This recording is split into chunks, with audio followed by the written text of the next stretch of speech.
이 시간에 우리 하나님과 동행하는 삶 기초성경부 3권을 가지고 우리가 쭉 지금 살펴보고 있습니다. 지금 교회 중심적인 신앙생활을 지금 쭉 살펴보고 있습니다. 우리 신앙은 철저하게 교회 중심적인 신앙생활이잖아요. 오늘은 13과 교회와 성령의 은사에 대해 살펴보겠습니다. 교회는 그리스도의 몸이고 각 성도는 그 몸의 지체로서 서로를 필요로 합니다. 모든 지체가 다 필요할 뿐 아니라 다 소중합니다. 모든 지체가 각기 제 기능을 다할 때 그리스도의 몸이 세워집니다. 교회는 하나님의 가족으로서 서로가 사랑으로 섬기는 것이 필수입니다. 그리고 교회는 하나님의 성전으로서 하나님은 교회 안에서뿐 아니라 교회를 통해서 놀라운 역사를 나타내시기를 기뻐하십니다. 그러니까 우리가 앞에서 이렇게 쭉 교회에 대해 살펴본 내용들이잖아요. 근데 이 모든 것 하나하나를 위해서 한 핵심이 뭐냐면 성령의 은사입니다. 이 모든 것 하나하나를 위해서 한 핵심이 성령의 은사입니다. 왜냐하면 성령의 은사를 통해서 이 모든 것들이 이루어지기 때문에 그렇습니다. 첫 번째, 성령의 은사와 그리스도의 몸의 관계. 그러니까 우리가 이 3권에 보면 한 단원이 성령에 의한 삶이거든요. 이 단원이. 근데 성령의 은사를 제가 성령에 의한 삶에서 안 다루고 지금 이 3단원이 교회 중심적인 신앙생활이잖아요. 근데 왜 이 성령의 은사를 3단원 교회 중심적인 삶에서 다루고 있냐면요, 성령의 은사와 그리스도의 몸인 교회와의 관계가 아주 밀접한 관계가 있기 때문에 그렇습니다. 지금 말씀드린 대로 이게 이제 앞에서 교회에 대해 살펴본 중요한 내용들을 간단하게 요약해 놓은 거거든요. 그런데 그 모든 것들을 위해서 성령의 은사가 필수입니다. 이 모든 것들을 위해서. 그래서 성령의 은사를 여기서 다루고 있습니다. 그래서 성령의 은사와 그리스도의 몸, 교회죠. 몸의 관계. 그러니까 성경에 보면 성령의 은사가 교회와 밀접한 관계가 있습니다. 성경은 이것을 잘 보여주고 있습니다. 여기 고린도전서 12장 11절 12절인데요. 한번 보실까요? 이 모든 일은, 그러니까 이 모든 일이 뭐냐라는 거죠. 그러니까 이제 여러분이 이제 성경을 보시면 더 자세히 알 수 있는데, 여기는 이제 11절과 12절만 나와 있는데요. 그 위에 보면 성령 은사가 나열되어 있습니다. 그럼 특별히 9가지 은사가 나열되어 있죠. 그래서 여기에 이 모든 일은 이 문맥을 보면 성령 은사를 가리킵니다. 가장 직접적으로는 그 7절부터 10절에 나오는 9가지 성령 은사를 말하죠. 그러면서 이 모든 일은 같은 한 성령이 행하사 그의 뜻대로 각 사람에게 나누어 주시는 것이니라. 그러니까 이 모든 성령의 은사는 한 성령이 성령의 뜻대로 혹은 하나님의 뜻대로 각 사람에게 나누어 주시는 것이라 이렇게 표현하잖아요. 그러면서 곧바로 뭐라고 나오냐면 몸은 하나인데 많은 지체가 있고 많은 몸의 지체가 많으나 한 몸임 같이 그리스도도 그러하니라. 그러면서 여기에 보면 성령의 은사를 곧바로 뭐와 연결시켜요? 그리스도의 몸인 교회와 연결시키고 특별히 성령의 은사를 그리스도의 몸의 각 지체에 연결시킵니다. 이 구절에 보면 명확합니다. 지체에 연결시킵니다. 사실 이어지는 성경 구절 13절부터 20절을 보면 이게 더 뚜렷합니다. 이게 뚜렷하게 나타나 있습니다. 그러니까 신약 성경에서 성령의 은사에 대해서 말하는 또 하나의 그 구절이 로마서 12장이거든요. 근데 로마서 12장 4절부터 8절을 보아도 동일한 내용이 나옵니다. 한번 여기 한번 보시죠. 여기 이제 있으니까. 우리가 한 몸에 많은 지체를 가졌으나 모든 지체가 같은 기능을 가진 것이 아니니 이와 같이 우리 많은 사람이 그리스도 안에서 한 몸이 되어 서로 몸의 지체가 되었느니라. 우리에게 주신 은혜대로 받은 은사가 각각 다르니 혹 예언이면 믿음의 분수대로, 혹 섬기는 일이면 섬기는 일로, 혹 가르치는 자면 가르치는 일로, 혹 위로하는 자면 위로하는 일로, 구제하는 자는 성실함으로, 다스리는 자는 부지런함으로, 긍휼을 베푸는 자는 즐거움으로 할 것이니라. 여기도 보시면 성령의 은사와 그리스도의 몸인 교회와의 밀접한 관계를 말하면서 이 성령의 은사가 그리스도의 몸의 이 지체들과 밀접한 관계가 있는 것을 볼 수가 있습니다. 이와 같이 신약 성경에 보면 우리는 성령의 은사를 이해할 때 그리스도의 몸인 교회의 맥락에서 이해해야 합니다. 성령의 은사를 교회의 맥락에서 이해해야 합니다. 바꿔 말하면 성령의 은사는 사적인 목적을 위한 개인의 전유물이 아닙니다. 성령의 은사는 사적인 목적을 위한 개인의 전유물이 아닙니다. 성령의 은사는 교회의 관점에서, 그러니까 컨텍스트에서, 문맥에서 이해해야 합니다. 이게 성경이 반복적으로 말해주고 있습니다. 이게 아주 중요합니다. 몇 가지 주된 부분만 여기서 우선 말하면, 무엇보다 성령의 은사는 바로 교회의 덕을 세우기 위한 겁니다. 교회의 덕을 세우기 위한 겁니다. 그 데이빗 왓슨이라고요. 그분이 쓴 제자들한 책이 세계적으로 많이 읽혀지기도 하고 귀한 책이죠. 그런 그 책에서 이렇게 말했습니다. 교회가 현재 특정적인 영적인 은사들을 받지 못하는 이유 가운데 하나는 교회가 실제적인 의미에서 그리스도의 몸이 되지 못했기 때문이다. 그러니까 교회는 그리스도의 몸인데 이론적으로는 또 하나님이 그렇게 만드셨는데 실질적으로 그리스도의 몸으로서 작동을 하고 있지 못하다 그 말이죠. 작동을 이제 못하기 때문에 은사가 임하지 않았다 이렇게 얘기하고 있는 겁니다. 이 얘기는 뭐냐면 은사가 그리스도의 몸을 위해서 있는 거거든요.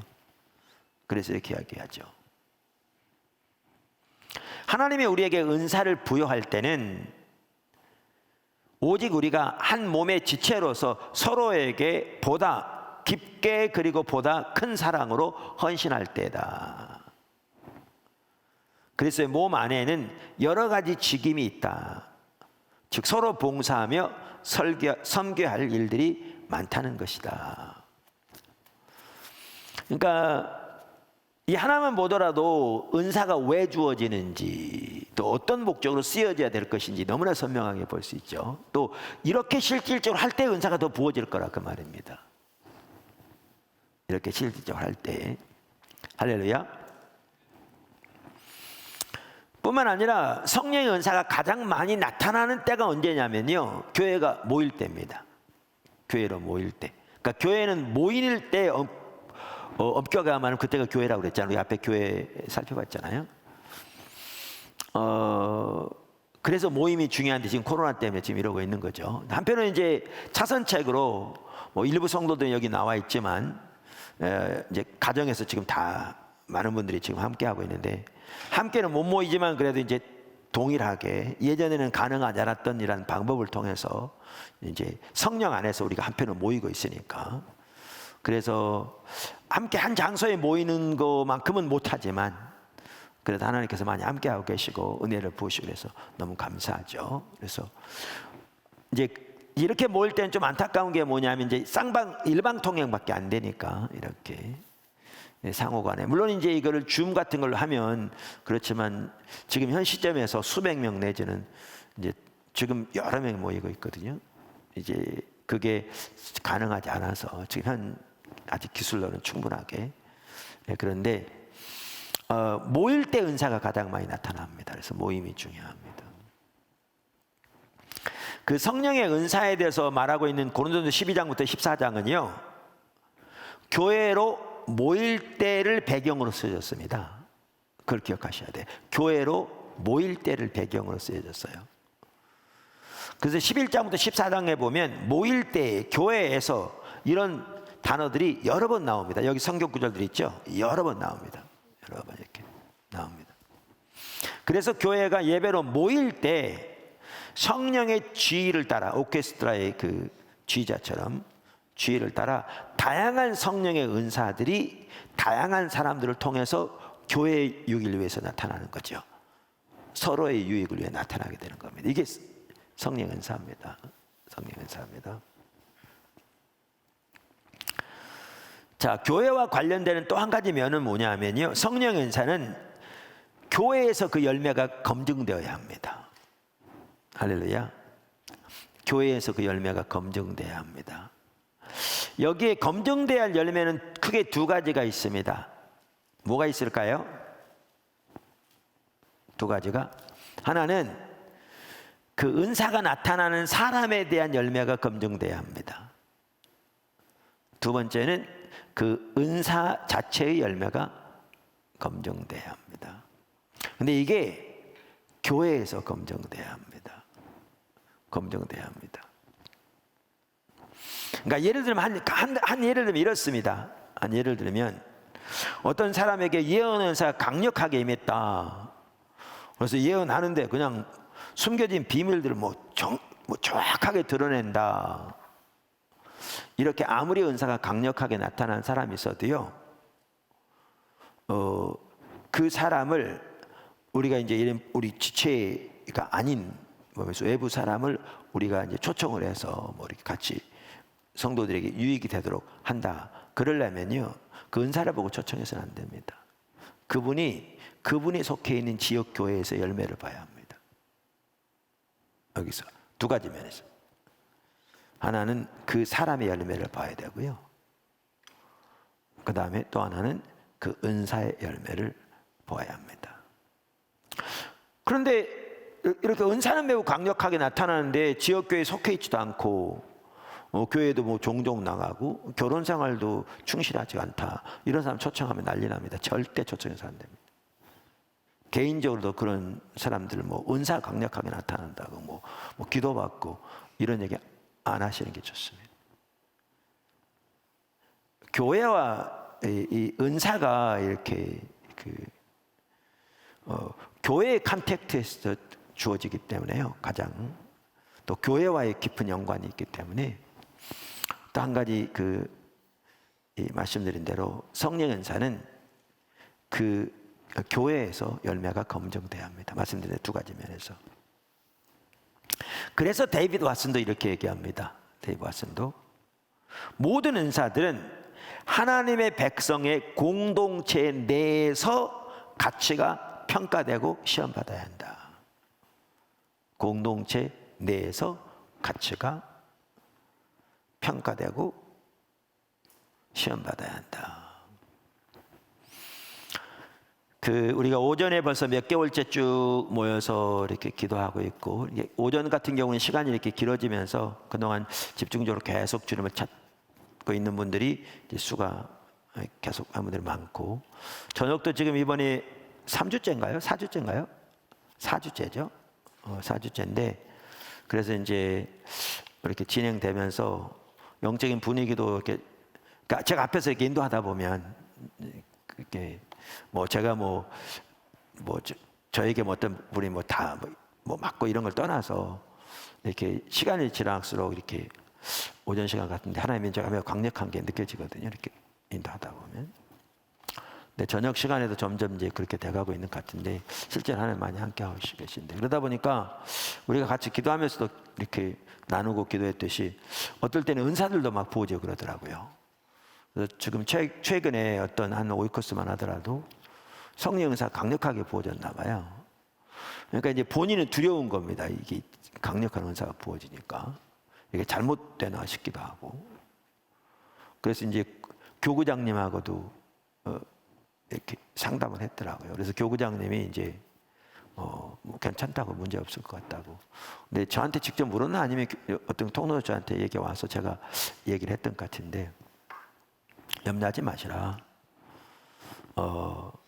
그런 은사가 부어졌으면 개인적으로 계속 따라서 주님 앞에 기도하고 이렇게 주님 안에서 자라나라. 근데 이제 그 은사 같은 경우에는 상대방을 섬기는 일은 아직 하지 말라. 왜냐하면 더 빚어지고 다듬어지고 이렇게 할 필요가 있는 거거든요. 그럼 이제 그렇게 해가는 가운데 이제 주변에서부터 또 개인적으로부터 이제 열매가 나타나고 이렇게 되어지면 이제 하나씩 또 지체들을 섬길 수 있는 기회가 주어지게 될 거거든요. 어떤 은사는 그렇습니다. 어떤 은사는 곧바로 섬길 수 있는 거죠. 은사에 따라서. 그래서 그 열매가 교회에서 검증돼야 한다, 그 말이죠. 그래야 본인도 안전해요. 그래야 본인도 안전합니다. 뿐만 아니라 이제 교회와 관련된 여기에 이제 또 한 가지 면에서는 모든 지체가 주어진 은사를 가지고 충실하게 섬길 때에 교회가 더욱 든든히 세워지고 그리스도의 뜻이 교회를 통해 이루어집니다. 이게 참 중요합니다. 그러니까 모든 지체들이, 그러니까 소수의 쉽게 말하면 전문적인 사역자들뿐만 아니라 모든 지체들이 하나님이 주신 은사를 가지고 충실하게 섬길 때 그 교회가 튼튼히 자라고 하나님의 뜻이 교회 안에서, 교회를 통해서 성취되는 거죠. 네, 그래서 그리스도의 몸 안에서 은사들이 중요합니다. 이와 같이 성경에 말하는 성령의 은사는 그리스도의 몸과 밀접한 관계가 있습니다. 할렐루야. 성령의 은사를 이해할 때 그리스도의 몸의 컨텍스트 내에서 이해하는 것이 매우 중요합니다. 꼭 기억하시길 바랍니다. 아멘. 두 번째, 성령 은사는 여러 가지입니다. 성령 은사는 여러 가지입니다. 자, 고린도전서 12장 4절 7절 한번 보시죠. 은사는 여러 가지나 성령은 같고, 직분은 여러 가지나 주는 같으며, 또 사역은 여러 가지나 모든 것을 모든 사람들 가운데서 이루시는 하나님은 같으니 각 사람에게 성령을 나타내심은 유익하게 하려 하심이라. 여기에 보면 이제 성령의 은사를 지금 뭐라고 부르고 있는가 하면 4절에서는 은사라고 했다가 5절엔 직분이라고 했다가 6절에는 사역이라고 부르고 있습니다. 그러니까 이게 다 성령 은사를 말하는 겁니다. 성령 은사. 그러니까 7절에 그러니까 이 은사를 성령의 나타나심이라고 표현하고 있거든요. 성령의 나타나심. 이제 우리말은 지금 이 개역 개정은 성령을 나타내심이라고 되어 있는데 성령의 나타나심 개역 한글 이렇게 되어 있습니다. 자, 그래서 이전에 NIV 성경도 성령의 나타나심이라고 이렇게 표현하고 있죠. 그래서 은사는 한마디로 성령의 나타나심을 표현하고 있는데 그거를 지금 다양하게 표현하고 있습니다. 은사, 직분, 사역 이 다 성령 은사를 가리킵니다. 그런데 모두가 다 어떻다고요? 다양하다. 여러 가지다 그 말이죠. 여러 가지다. 그러니까 여기서 이 말을 보면 은사는 성령이 주시는 것이고 직분은 주님을 섬기는 것이고, 그 다음에 여기 사역은 하나님이 역사하시는 거다, 이렇게 따로 분리된 게 아니고요. 아니고 아까도 말씀드린 대로 은사를 다양하게 부르고 있고 이 은사가 삼위일체 하나님과 연관되는 걸 볼 수 있습니다. 삼위일체 하나님의 역사다 그 말입니다. 성령의 은사는 삼위일체 하나님의 역사다. 그러면서 반복적으로 말하는 것이 은사는 여러 가지다라는 겁니다. 사실 신약 성경에서 성령의 은사에 대해서 말하는 대표적인 구절이 4개 있거든요. 여기 지금 써 있습니다. 고린도전서 12장에서 14장, 로마서 12장, 에베소 4장, 베드로전서 4장, 이 4장 4군데 있어요. 근데 거기에 보면 거기에 나열된 은사들만 하더라도 여러 가지입니다. 여러 가지입니다. 그러니까 고린도전서 12장부터 14장까지가 가장 그 길게 은사에 대해서 말하고 있는 구절인데, 다른 구절에 보면 거기에 언급되지 않은 은사들도 나옵니다. 여기 언급되지 않은 은사들도 나옵니다. 뿐만 아니라 고린도전서 7장 7절에 보면 사도 바울이 독신의 삶을 은사라고 표현했거든요. 성령 은사로 표현하고 있어요. 그런데 여기 지금 4구절 어디를 보아도 독신이 은사로는 안 나와요. 성령 은사가. 그러니까 이러한 걸 보아도 알 수 있듯이 여기에 나열된 이 은사들이 성령의 은사를 총망라한 것은 아니라 그 말입니다. 총망라한 것은 아니다. 그래서 저는 개인적으로 성령의 나타나심이라고 은사가 되어 있는데,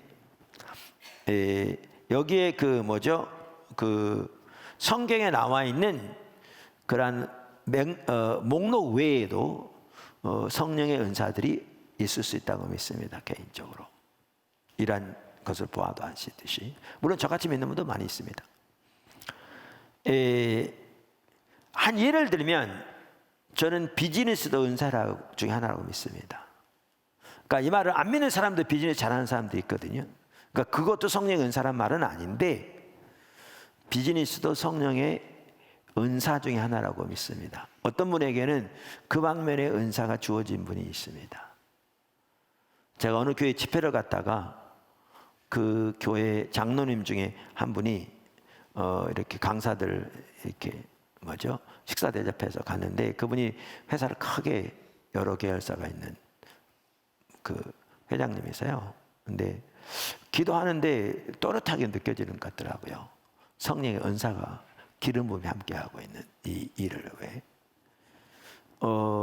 그래서 저는 비즈니스도 성령의 은사 중에 하나라고 믿습니다. 개인적으로. 자, 그래서 은사는 여러 가지다. 성경은 그렇게 말하고 있다. 그 말입니다. 그 다음에 세 번째, 은사의 목적. 은사의 목적. 은사의 목적은 여기서 말하는 것 외에도 일부 있을 수 있습니다. 성경 여기저기 보시면. 그런데 제가 여기에 나열해 놓은 것은 그 중에서 대표적인 것들을 지금 나열해 놓았습니다. 저 개인적으로는 우리들이 여기에 나열된 성경이 말하고 있는 성령의 은사의 목적만이라도 올바로 이해한다면 성령의 은사로 인한 많은 부작용을 줄일 수 있을 거라고 생각합니다. 성령의 은사로 인한 많은 부작용을 줄일 수 있을 거라고 생각합니다. 은사의 목적만이라도 올바로 이해한다면, 올바로 이해하고 그대로 실천한다면. 자, 첫째, 성령의 은사의 목적이 뭡니까? 서로 사랑으로 섬기기 위해. 서로 사랑으로 섬기기 위해. 아까 그리스도의 몸과 밀접한 관계를 가지고 있다고 그랬잖아요. 성령의 은사가. 그래서 서로 사랑으로 섬기기 위해서 이렇게 주어집니다. 자, 베드로전서 4장 10절. 각각 은사를 받은 대로 하나님의 여러 가지 은혜를 맡은 선한 청지기 같이 서로 봉사하라. 그러니까 은혜를 받은 대로 은사를 받은 대로 서로 봉사라고 그랬잖아요. 누구처럼? 하나님의 것을 맡은 선한 청지기처럼 서로 봉사하라. 잘 표현하고 있습니다. 은사의 목적을 잘 표현하고 있습니다. 할렐루야. 예. 그리스도의 몸의 지체로서. 뿐만 아니라 여기 이제 고린도전서에 보면 이렇게 나옵니다. 12장 7절. 각 사람에게 성령을 나타내심은, 이 성령의 나타나심이 은사라고 말씀드렸잖아요. 유익하게 하려 하심이라. 성령의 은사는 유익하기 위해 주어집니다. 유익하기 위해서. 그 다음에 고린도서 14장 4절. 방언을 말하는 자는 자기의 덕을 세우고 예언하는 자는 교회의 덕을 세우느니라. 14장 26절. 그런즉 형제들아 어찌할꼬 너희가 모일 때에 각각 찬송시도 있으며 가르치는 말씀도 있으며 계시도 있으며 방언도 있으며 통역함도 있나니 모든 것을 덕을 세우기 위해서 하라. 그러니까 여기에 보면 이 뭐죠? 성령의 은사는 유익하게 하려 함이라 그랬잖아요, 아까. 그런데 이 NIV 성경, 이전 NIV 성경 이걸 잘 이렇게 표현하고 있는데요. For the common good 이렇게 돼 있어요. 공동의 유익을 위해서 있다 그 말이죠. 특별히 여러분 이걸 기억하셔야 돼요. 아까 덕을 세우기 위해서라고 그랬잖아요. 여기 보면. 근데 우리말에 덕을 세운다 그러니까 이게 좀 말이 좀 그래요. 이게 뭐 이게 덕스러운 말 하나, 뭐 덕담을 하는 것을 말하나, 이게 좀 표현이 그런데 영어 표현으로 보면 쉬워요. 이 덕을 세운다는 말을 이렇게 영어로 뭐라고 번역했냐면 build up이라고 했어요. build up. 그러니까 우리가 몸을 이렇게 가꿔서 근육 만드는 것도 build up이라고 그랬잖아요. build up. 뿐만 아니라 지금 여기 우리 그 뭐죠? 오늘 미래관 지금 건축하고 있잖아요. 지금 얼마 전에 이제 3층 바닥 그 슬라브 콘크리트 쳤죠. 그래서 오늘 이제 비도 오고 그래서 실내에서 공사를 했는데 이렇게 건물이 세워져는 같은 이거를 이제 빌드업이라고 그러는 거죠. 덕을 세운다는 말이. 그런데 아까 본 것처럼 성령의 은사 중에 자기의 덕을 세우는 것은 하나밖에 없어요. 그게 방언의 은사입니다. 성령의 은사 중에 자기의 덕을 세우는 것은 하나밖에 없어요. 방언의 은사예요. 그럼 다른 모든 은사들은 누구의 덕을 세우기 위해서 있는가? 상대방의 덕을 세우기 위해서 있어요. 그러니까 사랑으로 섬기라고 그랬잖아요. 상대방의 유익을 위해서 있다고요. 그러니까 교회의 유익을 위해서 있는 거예요. 교회의 유익을 위해서, 상대방의 유익을 위해서. 다시 말하면 상대방을 그리스도 안에서 세우기 위해서 있다고. 이렇게 세운다는 말이 그리스도 안에서 세우기 위해서 있어요. 그래서 아까 그 영어 NIV 성경이 공동의 유익이라고 표현했고, 아까 14장 26절만 하더라도 이 모든 것을 행할 때 덕을 세우기 위해서 하라. 특별히 고린도서 2장 14장을 보면 방언의 은사는 개인의 덕을 세우고 예언의 은사는 상대방의 덕을 세우고 교회의 덕을 세우기 때문에 특별히 예언하기를 추구하라. 다시 말하면 예언의 은사를 구하라. 지금 그렇게 강력하게 말하고 있는 게 그 성경 구절이거든요. 성경 구절이거든요.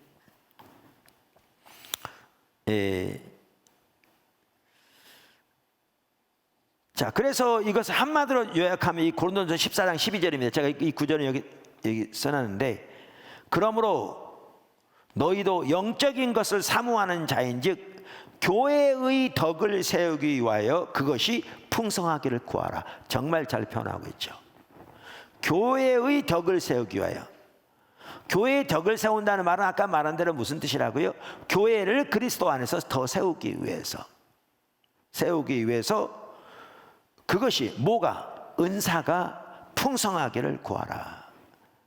그러니까 영적인 것을 사모하는 자인즉 그 말이죠. 은사는 사모하는 자들에게 주어지잖아요. 그래서 성경은 반복적으로 은사를 사모하라고, 간절히 사모하라고 말하고 있거든요. 근데 이렇게 영적인 것을 사모하는 자인즉 간절히 사모하되 무엇 때문에 사모하느냐? 교회의 덕을 세우기 위해서 은사들이 풍성하게 나타나기를 사모하라. 그러니까 이것만 보더라도 성령의 은사는 아까도 제가 말씀드린 것처럼 성령의 은사는 사적인 목적을 위한 개인의 전유물이 아닙니다. 그러니까 오늘날 적지 않은 사람들이 성령 은사를 대한 이런 인식을 가지고 있어요. 그러니까 많은 문제를 일으키는 겁니다. 하나님이 주신 것을 가지고 많은 문제를 일으키는 거죠. 하나님 주신 것을 가지고. 그래서 정말 이 구절이 잘 표현하고 있어. 사도 바울이 교회의 덕을 세우기 위해서 성도들을 그리스도 안에 세우기 위해서 성령의 은사가 더욱더 풍성하기를 추구하라, 구하라, 사모하라. 우리가 이렇게 사모해야 될 줄로 믿습니다. 할렐루야. 사모하는 게 중요합니다. 말씀드린 대로 성령의 은사가 이와 같이 사적 유익을 위한 개인의 전유물이 아니라 교회의 덕을 세우기 위한, 그리스도 안에서 상대방을 세우기 위한, 교회를 세우기 위한 것이라는 이 한 가지 사실만이라도 올바로 이해한다면, 아까도 말씀드린 대로 성령의 은사와 관련된 수많은 부작용들이 사라질 텐데요. 근데 그래서 저는 이런 것 같더라고요. 그래서 교회가 철저하게 십자가 복음에 세워져야 되는 거예요. 하나님 중심적으로. 이게 안 되면 은사가 나타나도요, 요 목적으로 안 쓰여지는 거예요. 왜냐하면 자기중심적인 사고, 태도, 가치를 가지고 있으니까 그런 사람에게 은사가 나타나고 또 그런 무리들 가운데 은사가 나타나면 고린도 교회처럼 은사 때문에 우월감이 생기고 열등감이 생기고 분파가 생기고 자기의 개인적인 사적인 목적을 사용하게 되고 많은 문제를 일으키는 거죠. 많은 문제를. 그래서 교회가 철저하게 오직 십자가의 복음에 그리스도의 터 위에 하나님 중심적으로 세워져야 은사가 강력하게 나타나도 성경이 의미한 대로 교회의 덕을 세우는 목적으로 쓰여지는 것을 저는 이렇게 여러 번 봅니다. 여러 번 봅니다. 예, 그래서 사실 이런 부분이 안 되면 오늘날 사실 지금은 은사 자체들이 많이 안 나타납니다. 그런데 우리나라 이제 과거에 뭐 예를 들면 뭐죠? 그 70년대 같은 경우에 80년대들을 그러긴 했습니다만 저기 은사들이 교회에서 많이 나타났잖아요. 근데 여러분 혹시 보셨어요? 목회자를 통해서 성령 은사가 강력하게 나타나면 교회가 성장하기도 잘 자라게 됐어요. 근데 일반 성도들을 통해서 성령 은사가 강력하게 나타날 때 교회가 잘 세워지는 거 보셨습니까? 우리나라에? 있을지 모르지만 거의 없습니다. 거의 없어요. 왜냐하면 성령 이게 은사도 파워거든요. spiritual power, 영적인 능력이에요. 영적인 능력이. 어떤 능력 못지않은 능력이 영적인 능력이거든요. 사실은 돈도 파워, 돈의 힘이 있잖아요. 권력도 그렇고. 자, 그런데 은사가 나타나면 사람들이 곧바로 그들의 줄 섭니다. 쫙. 거기다가 은사가 나타나는 사람이 아까 말한 여태까지 나는 이러한 부분도 올바로 인식하지 못하고 또 이런 가치관 가운데 세워지지 않을 뿐만 아니라 그런 자세가 안 돼 있으면 은사를 가지고요, 심지어 어떤 사람들은 불을 축적하는 데 사용하기도 하고요, 그걸 가지고 교회 자기 목소리를 높이는 데 사용하기도 하고요, 자기 입지를 강화하는 데 사용하기도 하고요. 그래서 은사를 가지고 파벌을 조성하고 성도들을 자기 편으로 삼기도 하고요. 그러니까 목회자 입장에서 보면 이게 교회가 올바로 안 세워져. 오히려 목회자의 권위를 떨어뜨리고. 그러니까 이제 견제를 하면, 그러면 이제 성도 입장에서는 뭐라고 그러냐면 이제 목사가 자기를 시기해서 탄압한다는 거죠. 이러다 보니까 나가서 뭐 가정재단을 쌓기도 하고 이렇게 해서 성도들에게 은사가 강력하게 나타나면서 교회가 잘 세워진 적이 거의 없습니다. 우리나라에. 거의 없습니다. 그러니까 교회의 유익을 위해서 주어진 은사가 교회를 오히려 이렇게 교회 해를 가하는 데 사용된 거죠. 그래서 많은 목회자들에게 성령의 은사가 마치 뜨거운 감자와도 같았습니다. 지금 아예 은사가 잘 안 나타나니까 그런데. 왜 뜨거운 감자냐? 가지고 있자니 뜨겁고 손대고 버리자니 아깝고 그런 모였습니다. 그래서 우리가 이 목적을 올바로 인식하고 목적대로 잘 살아야 되고, 아까 사도 바울의 다시 한번 읽으면 그 말이 정말 중요한 말입니다. 그러므로 너희도 영적인 것을 사모하는 자인즉 교회의 덕을 세우기 위하여 그것이 성령의 은사들이 풍성하기를 구하라. 정말 이게 중요한 가치관입니다. 두 번째 목적은 교회를 세우기 위해서, 지금 나눴던 부분과 비슷한 말인데요. 성령의 은사는 각 개개인의 성도를 그리스도 안에서 세우기 위한 것일 뿐만 아니라 교회를 그리스도 안에서 세우기 위한 것이기도 합니다. 교회를 그리스도 안에서 세우기 위한 것이기도 합니다. 에베소 4장도 성령의 은사에 대해서 말하고 있습니다. 여기 7절을 보면 우리 각 사람에게 그리스도의 선물의 분량대로 은혜를 주셨으니, 지금 은사에 대해서 말하는 거거든요. 여기 보면 쭉 읽어보시면. 그러면서 11절에 이렇게 말합니다. 여러분 잘 아시는 구절인데, 그가 어떤 사람은 사도로, 어떤 사람은 선지자로, 어떤 사람은 복음 전하는 자로, 어떤 사람은 목사와 교사를 삼으셨으니. 자, 아까 고린도전서 12장에서 은사를 표현하면서 아까 뭐라고 그랬냐면, 은사라고 그랬다가 그걸 다시 뭐라고 그랬죠? 직분이라고 그랬다가 또 다른 말로 뭐라고 그랬습니까? 사역이라고 그랬습니다. 아까 사역이라고. 여러분 여기 나오는 사도, 선지자, 복음 전하는 자, 목사, 교사, 이거는요 성령 은사입니다. 이 직분이 은사입니다. 이 사람이 교회에 주어진 은사입니다. 지금 성령 은사를 다루고 있는 겁니다. 성령 은사. 그러면서 이런 은사를 주신 것이 뭐냐면 12절부터 보시면, 이는 성도를 온전하게 하여 봉사의 일을 하게 하며 그리스도의 몸을 세우려 하심이라. 우리가 하나님의 아들을 믿는 것과 아는 일이 하나가 되어 온전한 사람을 이루어 그리스도의 장성한 분량이 충만한 데까지 이르리니, 이는 우리가 이제부터 어린아이가 되지 아니하며 사람의 속임수와 간사한 유혹에 빠져 온갖 교훈의 풍조에 밀려 요동하지 않게 하려 함이라. 오직 사랑 안에서 참된 것을 하여 범사에 그에게까지 자랄지라. 그는 머리니 곧 그리스도라. 그에게서 온 몸이 각 마디를 통하여 도움을 받음으로 연결되고 결합되어 각 지체의 분량대로 역사하여 그 몸을 자라게 하며 사랑 안에서 세우느니라. 얼마나 놀라운 말씀입니까? 여기에 보면 사도, 선지자 등등 여기에 나와 있는 이 직분이 은사입니다. 하나님의 교회를 세우기 위해서 은사를 주신 거죠. 하나님 주신 기름 부음을 하는 겁니다. 그래서 어떻게 해요? 교회들이 이렇게 세워지게 한다고요.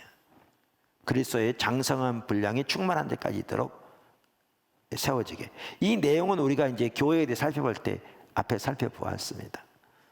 그래서 여기 말하는 이 하나님의 은사로 세우신 이 직분을 주신 자들이 일해서 교회가 세워지는 게 아니라, 이들은 성도들을 이렇게 무장시키고 세우고 그리스도 안에서 세우는 그 일을 감당하기 위해서 주어진 직분인 거죠. 그러면서 여기에 보시면 마지막 이 절에 머리인 예수 그리스도에게 온 몸이 각 지체가 연결돼서 각 마디를 통하여 도움을 받고 서로 연결되어 결합되어 각 지체의 분량대로 역사함을, 아까 이게 은사를 통해 역사하잖아요. 함으로 그 몸을 자라게 하는, 이게 하나님의 의도입니다. 그래서 모든 성도들이 그 은사 주어진 대로 성실하게 섬기는 것이 교회가 세워지는 필수적 요건이기도 하죠. 그런데 개별적으로 하는 것이 아니라 여기 나와 있는 것처럼 서로 연결되고 결합되어 누구의 통치 아래? 그리스도의 통치 아래 머리인, 당연히 질서를 따라 행하라고 되어 있죠. 그 마디를 통해서 쭉 이렇게 되어 있는 것처럼. 이것이 하나님의 의도하신 교회의 모습입니다. 여기에 성령의 은사가 필수적이고요. 할렐루야. 그래서 이렇게 각 성도를 그리스도 안에서 세우기 위해서 은사가 주어질 뿐만 아니라 사랑과 섬김으로 여기 나온 것처럼 교회를 세우기 위해서 은사가 주어지기도 합니다. 할렐루야. 세 번째, 교회를 통해 하나님의 역사를 나타내시기 위해서, 교회를 통해 하나님의 역사를 나타내시기 위해서. 우리는 이제 앞에서 이제 교회의 어떤 그 중요성을 그 교회에 대한 그림원으로 살펴봤잖아요. 너무나 중요한 부분이죠. 정말 이렇게 우리가 그걸 기억하고 유념하고 정말 사모하고 위해서 기도하고 그렇게 해야 될 줄을 믿습니다. 할렐루야. 정말 그렇게 교회가 세워지기를, 더 그렇게 세워지기를 기도해야 합니다. 그 중에 하나가 교회는 성령이 거하시는 하나님의 영인, 하나님의 본체이신 성령이 거하시는 하나님의 성전인데, 성전이란 말은 의미가 뭐냐면요, 구약시대부터 그랬듯이 내가 너희 중에 거하여 두루 행하여 이렇게 말씀하신 것을 보아도 아시듯이 하나님의 성령으로 우리 가운데 거하시며 우리 가운데 운행하셔서 교회 안에서 그리고 교회를 통해서 하나님만이 하실 수 있는 놀라운 일을 행하신다는 걸 의미합니다. 할렐루야. 그런데 그것이 어떻게 이루어집니까? 그것이 성령의 은사를 통해 이루어집니다. 그것이 성령의 은사를 통해 이루어지는 거죠. 할렐루야. 여기 몇 가지 예가 나오는데, 고린도서 14장 24절 25절, 그 고린도 교회 이제 그 은사에 대해서 말하면서 예언의 은사가 강력하게 나타날 때 어떤 일이 있을까를 여기 말하고 있거든요. 그러니까 예언 은사를 더 사모하라고 그러면서 한 말입니다. 그러나 다 예언을 하면 믿지 아니하는 자들이나 알지 못하는 자들이 들어와서 모든 사람에게 책망을 들으며 모든 사람에게 판단을 받고 그 마음에 숨은 일들이 드러나게 되므로 엎드려 하나님께 경배하며 하나님이 참으로 너희 가운데 계신다 전파하리라. 어떤 일부 학자들은 이제 성령의 은사나 이런 부분을 이렇게 아주 무시하는 분들이 그런 부분이 많은데, 학자들은 성경에 나오는 예언의 은사는 설교라는 거예요. 오늘날은 설교다. 이제 그렇게 주장하는 데는 나름대로의 근거가 있어요. 왜냐하면 구약에서 이제 선지자를 통해서 예언이 주어지잖아요. 그 예언의 성격이 크게 두 가지가 있는데, 하나는 그 시점에 그 시대 사람들에게 주신 하나님의 메시지를 전하는 거였거든요. 두 번째는 예측, 앞으로 일어날 일에 대한 예측의 요소가 있었는데, 구약 시대만 하더라도 여러분 예레미야서를 보아도 그렇고 이사야서를 보아도 그렇고 앞으로 일어날 예측할 일은 요소가 있지만 훨씬 더 많은 부분은 그 시대의 그들에게 하나님의 메시지를 전하는 거였거든요. 그러면서 그들은 이제 뭐라고 그랬냐면, 초대교회 당시에 성경이 쓰여지기 전에는 이러한 예언이 주어졌지만 성경이 쓰여졌기 때문에 오늘날 예언이 필요하지 않다, 끝났다, 이렇게 주장하는 사람도 있고요. 그래서 오늘날은 설교가 예언이다. 왜냐하면 아까 말한 대로 모인 청중들에게 그 시점에 주신 하나님의 메시지를 전하는 것이기 때문에. 근데 여기에 보시면요, 이 예언 그런 게 아니에요. 여기 보시면 지금 여기 예언을 말하고 있잖아요. 예언의 성격 여기 보시면. 그리고 사실 그 시점에 주어진 청중들에게 하나님이 주신 메시지를 전하려고 해도요, 그냥 성경 펴놓고 설교한다고 되지 않아요. 정말 성령의 인도를 받아야 돼요. 근데 여기에 보면 나와 있듯이 마음에 숨은 일들이 드러나게 되므로 엎드려 하나님께 경배하며 하나님이 참으로 너희 가운데 계시다 전파하리라, 이렇게 말하고 있잖아요. 그리고 오늘날에도 성경이 말하는 예언이 있다고 하는 학자들이 대부분이에요. 학자들 중에 세계적으로, 우리나라 지금 신약학자들도 마찬가지고 성경에 나오는 예언이 끝났다고 하는 학자들은요, 아주 작은 소수의 사람들이에요. 특별히 신학학자는 거의 없어요. 조직 신학학자는 일부 있지. 세계적으로 더 말할 것도 없어요. 근데 제가 여기서 말하고자 하는 바는 은사가 강력하게 나타나니까 그걸 통해서 어떻게 하나님의 역사가 나타나는 거죠. 하나님의 역사가 나타나는 거죠. 그 사람들이 안 믿는 사람들이 들어와서 무릎 꿇고 엎드려 하나님이 너희 가운데 계시다. 우리 가운데 이런 일이 많이 일어났으면 좋겠어요. 사람들이 와서 너희 가운데 하나님이 계시다라고 엎드려주는 역사들이 많았으면 좋겠어요. 할렐루야. 다양한 은사들이 강력하게 나타나므로. 여러분 여기 이 책에는 없는데요. 한번 여기 보실래요? 히브리서 2장 4절 한번 보세요. 히브리서 2장 4절.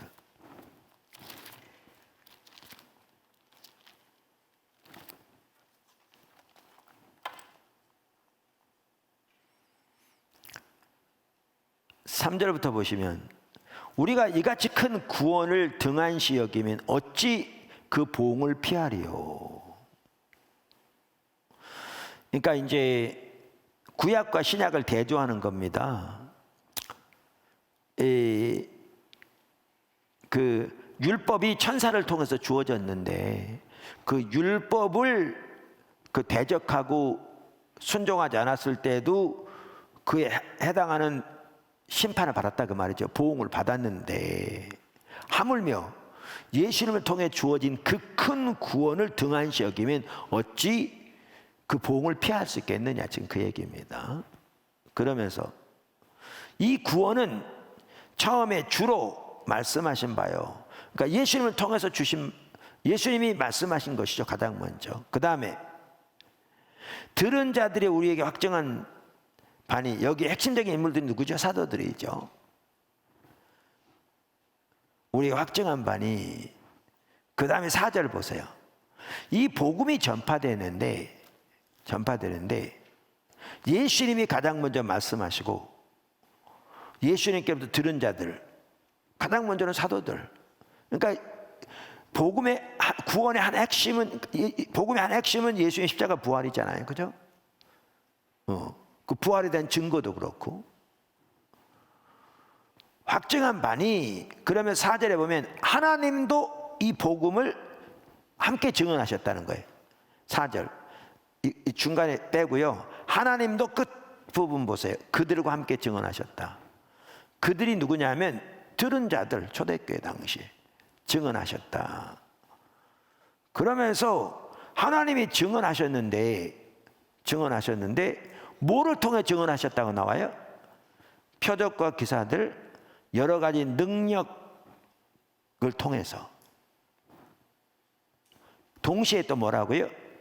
자기의 뜻을 따라 성령에 나누어 주신 것으로서 그들과 함께 증언하셨느니라. 자, 보세요. 여기 자기의 뜻을 따라 성령이 나누어 주신 것으로, 이게 뭐죠? 성령의 은사예요. 그래서 여기 NIV 성경 이전 거 보면 Gifts of the Holy Spirit distributed according to His will. 그의 뜻을 따라 나누어진 성령의 은사들을 통해서 이렇게 돼 있어요. 그러니까 그리스도의 복음을 강력하게 증거할 때 하나님이 무엇을 통해서도 하셨느냐? 성령 은사를 통해 그것을 뒷받침하신 거죠. 어떤 사람들은요, 아까도 말한 대로 신학학자들은 거의 그런 사람이 없는데 조직 신학자들 중에 일부가 그런 사람이 있는데, 여기 2장 4절만 하더라도 복음을 증거하기 위해서 여기에 보면 들은 자들, 이들이 이제 사도들이라 그렇게 말하면서 사도들을 통해서 표적과 기사들을 통해서 하나님이 하셨다. 근데 이 복음이 다 완성되었다, 말씀이. 그러니까 표적과 기사는 더 이상 안 나타난다. 그렇게 주장한 사람이 있어요. 그래서 기적적인 은사가 끝났다는 거예요. 말도 안 되죠. 왜냐하면 요즘도 복음이 뒷받침돼야 되거든요. 뿐만 아니라 그러면 표적과 기사가 끝났으면 성령 은사도 끝나야 되잖아요. 여기 은사를 같이 했으니까. 근데 성령의 모든 은사가 끝나서 주간 사람은 한 사람도 없어요. 그건 자기 얼굴 침뱉는 거 성경에 명백하게 나와 있는데. 다 왜곡된 가치관들이에요. 신학적으로 이렇게 짜맞추는 틀에 안 맞죠, 전혀. 그래서 여기에 보시면 성령의 은사를 통해서 하나님이 하시는 게 뭐냐? 복음을 강력하게 뒷받침하시는 거죠. 증언하시는 거죠. 그 당시에 복음이 강력하게 뒷받침되는 것이 필요했다면 요즘은 더 필요하죠. 그때 못지않게. 그래서 하나님께서 은사들을 통해서 이렇게 은사의 목적 중에 하나가 뭐냐면 교회를 통해 하나님의 역사를 나타내시기 위해서 그렇습니다. 교회를 통해서 하나님의 역사를 나타내시기 위해서. 아까 그런 일들이 우리 가운데 더 일어나기를 간절히 소원하죠. 고린도 14장 24절 5절. 여기 베드로전서 4장 10절 11절도 마찬가지입니다. 각각 은사를 받은 대로 하나님의 여러 가지 은혜를 맡은 선한 청지기가 서로 봉사를 아까 읽었죠. 그러면서 그 다음 절, 만일 누가 말하려면 하나님의 말씀을 하는 것 같이 하고 누가 봉사하려면 하나님이 공급하신 힘으로 하는 것 같이 하라. 이는 범사에 그리스도 예수로 말미암아 하나님이 영광을 받으시게 하려 함이니 그에게 영광과 권능이 세세 영원토록 무궁하도록 있으리라.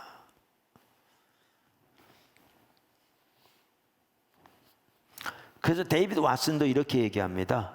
데이비드 왓슨도 제자들은 책에서 성령의 은사들은 하나님이 자기 교회 안에서 그리고 교회를 통해서 오늘날 역사하시는 방법이다. 할렐루야. 그러니까 우리 가운데 성령의 은사가 더 나타나야 되겠어요? 안 나타나야 되겠어요? 더 나타나야 되는 거죠. 그러니까 하나님께서 더 놀라운 살아계신 역사를 우리 가운데 행해달라고 간절히 기도하는데 그것이 하나님이 다양한 성령의 은사들을 통해서 그 일을 하신다 그 말이죠.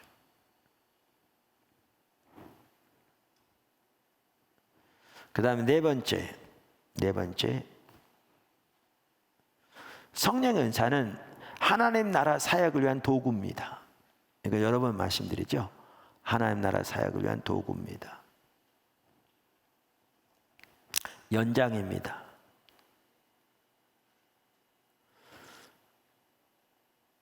그러니까 아까 여기 구제도 나오고 뭐죠? 다스림, 이게 이제 소위 말 리더십의 은사이기도 한데 다스림도 나오고 여기 가르침도 나오고 전도도 나오고 그러잖아요. 다 은사잖아요. 한편은. 그러니까 우리는 전도의 은사가 없어서 전도해야 돼요. 성경에 보면 때를 따라 교회를 어떤지 다 이렇게 전하라고 돼 있고 또 땅끝까지로 주의 복음을 전하라고 돼 있으니까 전도해야 돼요. 그런데 은사가 강력하게 함께 할수록 훨씬 더 효과적이죠. 제가 여기 써놨듯이 가끔 얘기해서 그런데 구제 은사만 하더라도요. 우리는 다 구제해요. 성경에 구제하라고 돼 있잖아요. 구제 은사가 없다고 구제하지 않는 것은 옳지 않아요. 해야 돼요. 이제 이 부분은 어떻게 할 건가 이제 다음 과에 나와요. 근데 구제해야 돼요. 근데 구제해야 되는데 똑같이 구제하지만 구제 은사가 강력하게 함께 하면요. 훨씬 구제가 효과적이에요. 우리는 다 가르쳐야 돼요. 자녀를 가르쳐야 되고 또 부부 사이에도 서로 가르치고 또 교회에서도 학생들을 가르치기도 하고 가르쳐야죠. 또 가르치면 어떤 직분을 맡았다면 가르쳐야 되고 리더로서. 그런데 가르쳐야 되는데 가르침의 은사가 함께하면 훨씬 더 효과적이에요. 연장과 같아요. 제가 우리 건축을 여러 번 했으니까 그 얘기 가끔 하잖아요. 뒤에 여기 부흥센터 여기 그 자리에 그 지금 건물로 지을 때요. 산이 있어서 다 헐고 지었거든요. 옛날처럼 저기에 연장이 요즘 없었다. 뭐 석기새처럼 돌멩이까지 이렇게 돌 깎아가지고 했다. 저 손도 못 대죠. 아니면 우리나라 그 옛날 그 뭐죠? 저기 그 새마을 운동할 때 시골에 뭐 온 사람들 다 나와서 삽 하나씩 들고 모이잖아요. 예, 전부 다 노역봉사. 근데 그런 식으로 해가지고는 저거요 얼마나 걸릴지도 몰라. 하루 종일 해봐야 별로 되지도 않아요. 근데 요즘은 포크레인 한번 푹 파면요. 요즘은 포크레인 큰 거는 이게 2번 파면 8톤짜리가 꽉 찬대요. 2번 파면.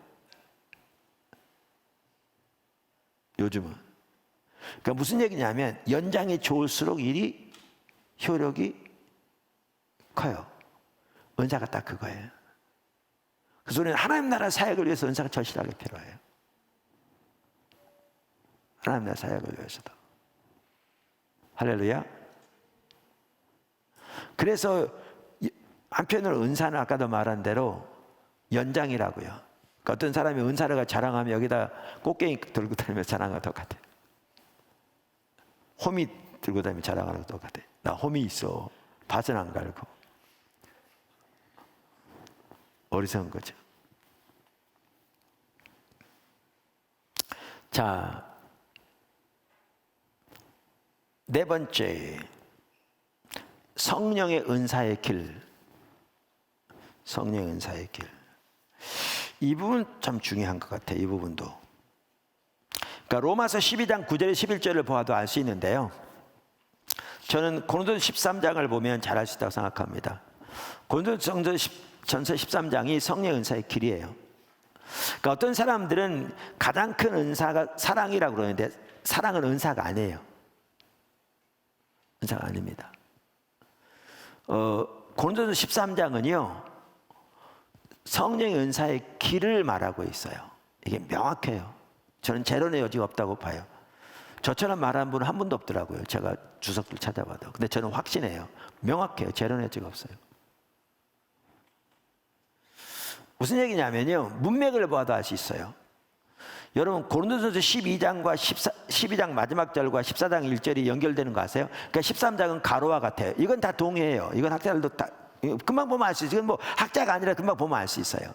그러니까 13장은 가로와 같아요. 12장 마지막 절이 뭐냐면 너희는 더욱 큰 은사를 사모하라. 내가 또한 가장 좋은 길을 보이리라 그랬는데 이 더욱 큰 은사가 13장에 나온 사랑이 아니고요. 그거는 가로와 같아요. 14장 1절에 뭐죠? 뭐라고 그랬냐면 여기는 9절에 안 써있네요. 그런데 14장 1절에 보면 이렇게 나오죠. 찾아볼게요. 14장 1절에 사랑을 추구하며 신령한 것들을 사모하되 특별히 예언을 하려고 하라. 그래서 여기에 보면 12장 마지막 절에 더욱 큰 은사를 사모하라. 그 말은 14장 1절에 예언의 은사를 가르쳐요. 그러니까 지금 이 전체가 아까 말한 취지가 뭐냐면 방언은 자기의 은사를 세우고 예언은 교회의 덕을 세우니 교회의 유익을 위해서 예언 은사를 하기를 추구하라. 지금 이 내용이에요. 그래서 12장 마지막 절과 14장 1절이 연결돼 13장은 가로와 같아요. 그래서 13장의 내용은 여기 말하는 그 뭐죠? 그 12장 마지막 절에 말하는 더욱 큰 사가 아니고요. 가장 좋은 길을 너희에게 보이리라 그랬는데 좋은 길을 말해요. 좋은 길. 그러니까 가장 좋은 길을 너희에게 보이리라 그러면서 13장에 나와요. 그리고 14장 1절에 보면 뭐라고 그랬냐면 1절에 여기 뭐라고 나냐면 사랑을 추구하며 신령한 것들을 사모하되 이렇게 말하죠. 그러니까 뭐죠? 근데 NIV 보니까 정말 잘 내있네. 오늘 처음 봤는데. 그러니까 우리말 번역은 이게 좀 그런 것 같아요. NIV 성경은요 이제 처음 본 건 아닌데 제가 지금 그 부분에 대해서 지금 보니까 14장 1절은 뭐라고 되냐 이렇게 돼 있어요. Follow the way of love. 그러니까 사랑의 길을 따르라 이렇게 돼 있어요. 그러니까 12장 마지막 절에 아까 뭐라고 그러냐면 내가 가장 좋은 길을 너에게 보이리라. 그러면서 사랑을 말하고 난 다음에 사랑의 길을 따르되 이렇게 하라 그 말이에요. 그러니까 이 문맥을 보아도요, 재론의 여지가 없어요. 13장은 가로인데 성령의 은사의 길을 말하는 거예요. 여기 이게 보여줘요, 이 문맥 자체가. 뿐만 아니라 내용을 보아도 명확해요. 내용을 보아도 명확해요. 무슨 말이냐면 여기 13장 1절부터 예를 들면 3절을 보시면요, 여기 은사가 몇 가지 나와. 자 보세요. 내가 사람의 방언과 천사의 말을 할지라도 사랑이 없으면 소리나는 구리와 울리는 꽹과리가 되고, 내가 예언하는 능력이 있어 모든 비밀과 모든 지식을 알고 또 산을 옮길 만한 모든 믿음이 있을지라도 사랑이 없으면 내게 아무것도 아니요, 내게 있는 모든 것으로 구제하고 또 내 몸을 불사르게 내줄지라도 사랑이 없으면 내게 아무 유익이 없느니라. 여기 은사가 4개가 나와요. 4가지가 뭐뭐 나오죠? 방언, 그 다음에 예언, 그 다음에 믿음, 그 다음에 구제. 4가지에서 나와요.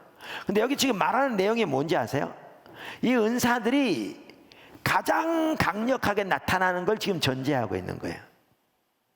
그러니까 예를 들면 방언의 은사가 나타나되 천사의 말을 할 만큼 방언의 은사가 나타날지라도, 그러니까 이걸 보고 어떤 사람들은 지상방언, 천국방언 해가지고 어떤 방언은 세상의 이 말, 뭐 독일 말, 뭐 영어 이런 걸 말하고 그냥 알아듣지 못할 롤롤롤롤롤은 천사의 말이라고 그러는데, 글쎄 이 구절을 그렇게 볼 수 있을지 모르겠어요. 지금 여기 말한 내용이 뭐냐면 방언의 은사가 나타나되 아주 강력하게 나타나서 천사의 말을 한다 할 때 그 뜻이에요. 그 다음에 아까 여기도 보아도 예언의 성격이 나와요. 여기를 보더라도 그 예언의 은사의 성격이 나온다고요.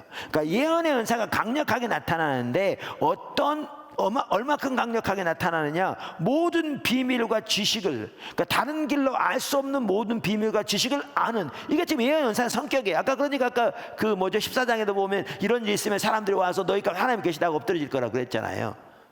그러니까 설교를 말하는 게 아니에요. 성경을 보면 아는데 영적인 것은 눈이 머니까 엉뚱한 소리 하고 있는 거예요. 그런 거 관심도 없으니까.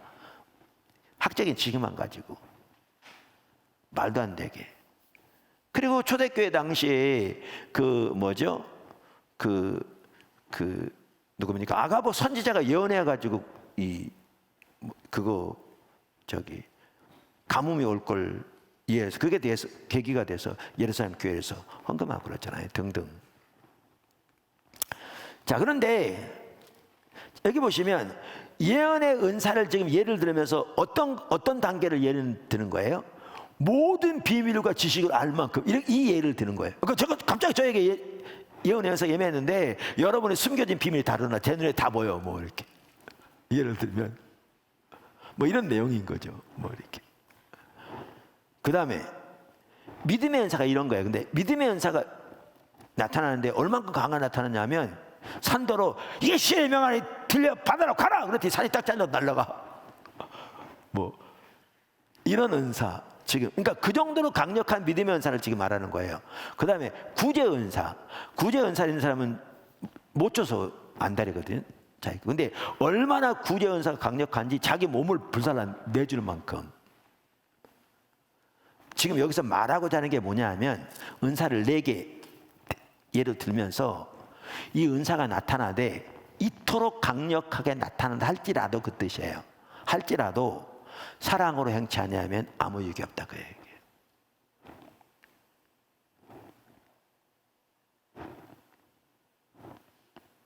지금 이 13장이요 문맥도 명확해요. 앞뒤가 정확하게 연결되고요 내용도 명확한데 이게 뭘 가르치냐면 성령의 은사의 길을 가르쳐요.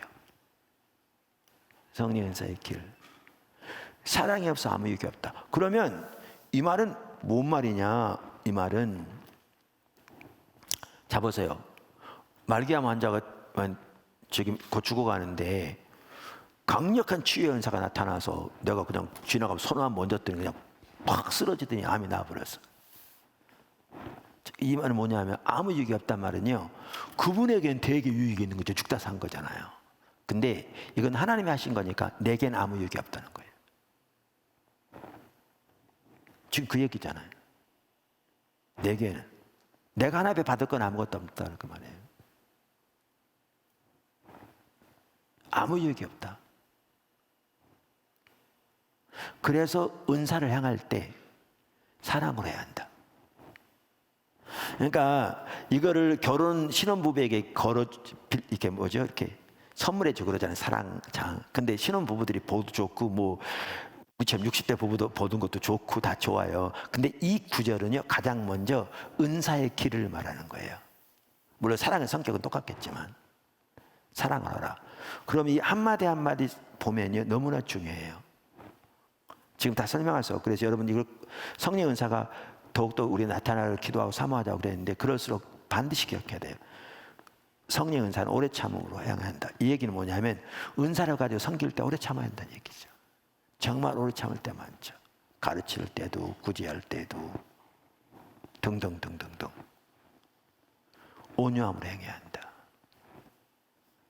그러니까 투기함으로 행해서는 안 된다. 서로 시기하고 질투하고 자랑하거나 그로 인해서 교만해서도 안 된다. 무례함으로 행해도 안 된다. 반말 찍찍하면서 뭐 등등 절대 옳지 않습니다. 은사가 강하게 나타난다. 은사의 길이 아니에요. 자기의 유익을 구하게 사용해서 안 된다.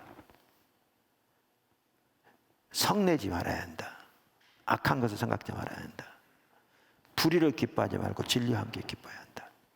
모든 걸 참고, 모든 걸 믿고, 모든 것을 바라고 견디는 해야 한다. 이게요, 성령의 은사의 길입니다. 이게 정말 중요합니다. 이 사랑으로 섬겨야 한다 그 말이죠. 아까 섬기되, 은사를 가지고 섬기되. 할렐루야. 그렇게 하기를 예수님 축복합니다. 그래서 우리가 은사에 대해서 이렇게 되는데 한 구절만 더 보고 우리가 하나님의 은사가 더 강력하게 나타나라 우리가 기도하고 사모하자고 그랬는데 한 구절 더 보고 이 시간 마치려고 합니다. 우선 하나는요, 사도 바울이 디모데에게 말한 그 서신서에 보면 은사와 관련한 구절이 몇 개가 있습니다.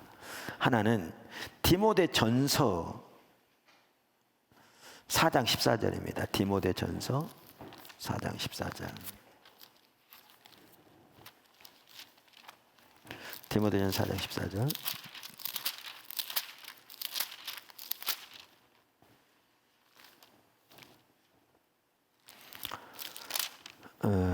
자, 뭐라고 그랬냐면 이렇게 돼 있죠. 내 속에 있는 은사, 곧 장로회에서 안수받을 때 예언을 통해서 받은 것을 가볍게 여기지 말라. 하나님의 은사를 주셨는데 그걸 가볍게 여기지 말라는 거예요. 소홀히 하지 말라는 거예요. 왜냐하면 은사가 매우 중요하잖아요. 교회 전체를 위해서. 전체를 위해서. 그래서 여기에 보면 은사를 가볍게 여기지 말라. NIV에서는 do not neglect your gift 이렇게 돼 있어요.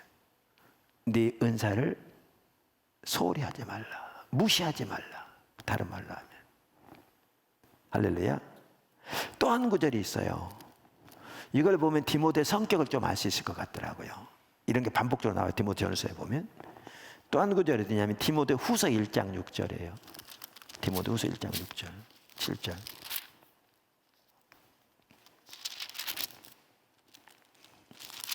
(1장 6절 7절) 그러므로 내가 나의 안수함으로 내 속에 있는 하나님의 은사를 다시 불릴 듯 하게 하라. 불릴 듯 하게 하라. Fan into flame. 활활 타오르게 하라. 뭐를? 하나님의 은사를. 그러니까 무시하지 말고 소홀히 하지 말고 그 은사가 불릴 듯 하게 하라. 아멘. 그러면서 뭐라고 그러냐면 다음 절에 for 왜냐하면 이렇게 나와. 영어 성경에 보면 하나님이 우리에게 주신 것은 두려워하는 마음이 아니요 오직 능력과 사랑과 절제하는 마음이니. 이 구절을 보면 뭐라 쓰냐면 이게 두려워하는 마음이란 말을 영어로 보면 a spirit of timidity 이렇게 써요. 좀 수줍어하는 마음이라고 그럴까? 이걸 보면요 디모데가 수줍어한 사람이었어요. 자신감이 결여된. 이게 반복적으로 나와요. 그러다 보니까 모두 지금 활용하지 않냐면 은사를 활용하지 않아. 나서기를 싫어하는 것 같고.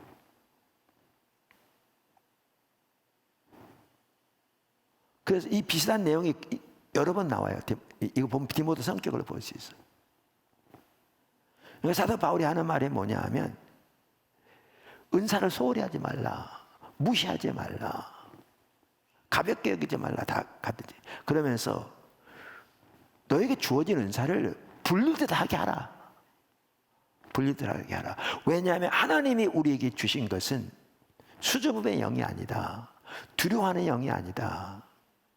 그 뜻이에요. 그러니까 이게 은사를 활용할 때 우리가 가져야 할 자세를 잘 설명해줘요. 그러면서 뭐라고 그러냐면 이렇게 말해. 세 가지나 말이에요. 아니고 but a spirit of power, 능력의 영이고, of love, 사랑의 영이고, of self-discipline, 자기 절제의 영이다. 그러니까 하나님 주신 은사를 무시하지 말고 교회에 유익이 돼야 되니까. 그러니까 우리 지체들 중에 적지 않은 사람들, 디모데 같은 사람이 있는 것 같아요. 은사를 불리듯 하게 해서 잘 섬기되, 활용하고 섬기되, 아까도 말한 대로 수줍어하거나 두려워하지 말고 담대함으로 하고, 그러니까 능력으로 하고 사랑으로 하되 자기 절제로 하라. 그러니까 어떤 자세로 섬겨야 할 건지를 보여주죠. 그러니까 사랑의 길을 따라 하되 능력으로 담대함으로 하라. 하나님 능력 의지해서. 그러나 동시에 자기 절제함으로 하라.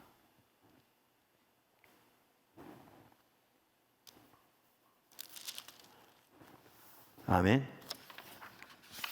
오늘은 성령의 은사에 대해서 이제 전체적인 부분 중에 일부를 살펴보았습니다. 이제 다음 주는 어떻게 이제 구체적으로 또 은사를 활용할 것인가 이런 부분을 살펴보려고 다음 주가 아니라 다음 시간에는 하려고 하는데요. 교회가 하나님의 의도하신 교회로서 잘 세워지고 개인 성도들이 세워지고 또 하나님 놀라운 역사가 나타나고 교회 안에서 교회를 통해서 또 교회가 든든히 세워지고 또 복음이 강력하게 뒷받침되어지고 이 모든 일에서 매우 중요한 것이 성령 은사입니다. 그래서 우리 가운데 더 강력한 성령 은사가 나타나고 또 하나님께서 우리 모두에게 주신 또 성령 은사들을 이렇게 분리듯 하게 해서 또 올바른 자세와 태도와 가치로 서로를 섬기면서 이렇게 귀하게 세워지기를 예수로 축복합니다. 우리 기도하겠습니다.